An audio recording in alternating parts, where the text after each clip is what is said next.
मंत्रालयातील लाच प्रकरणानंतर राष्ट्रवादी काँग्रेसचे नेते आणि मंत्री नरहरी झिरवाळ अडचणीत आले आहेत. लाच प्रकरण पुढे आल्यानंतर झिरवाळ बेपत्ता होते.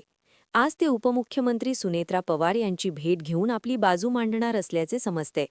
धनंजय मुंडे, माणिकराव गोकाटे यांच्यानंतर आता झिरवाळ राजीनामा देणार का, याची चर्चा सुरू झालेली आहे. मंत्रालयातील लाच प्रकरण समोर आल्यानंतर दोषी आढळलो तर राजीनामा देईल असं झिरवाळ स्पष्ट म्हणाले होते.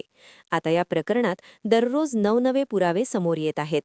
झिरवाळ यांचा थेट याच्याशी संबंध अद्याप समोर आलेला नाही, पण विरोधकांकडून त्यांच्या राजीनाम्याची मागणी केली जात आहे. त्यामुळे आता सुनेत्रा पवार काय निर्णय घेणार याकडे सर्वांच्या नजरा लागल्या आहेत. गेल्या 2 दिवसांपासून नॉट रिचेबल असलेले झिरवाळ आज उपमुख्यमंत्री सुनेत्रा पवार यांची भेट घेणार असल्याची माहिती समोर आलीय. लाच प्रकरणाचे पडसाद उमटल्यानंतर नरहरी झिरवाळ कोणाच्याही संपर्कात नव्हते. त्यांच्या या नॉट रिचेबल असण्यामुळे राजकीय वर्तुळात विविध तर्कवितर्क लढवले जात होते. दरम्यान विरोधी पक्षातील नेत्यांनी आक्रमक पवित्रा घेत झिरवाळ यांच्या राजीनाम्याची जोरदार मागणी केली आहे. मंत्रालयातील या लाच प्रकरणामुळे झिरवाळ पूर्णपणे कोंडीत सापडले असून सुनेत्रा पवार यांच्यासोबत होणाऱ्या भेटीत काय चर्चा होते हे पाहणे महत्त्वाचे ठरेल.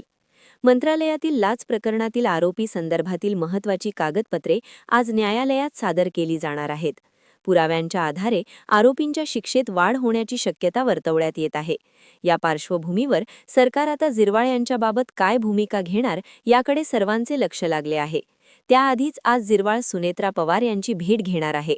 राष्ट्रवादी काँग्रेसच्या बैठकीआधी झिरवाळ पवार यांच्यात होणाऱ्या भेटीकडे सर्वांच्या नजरा लागल्या आहेत.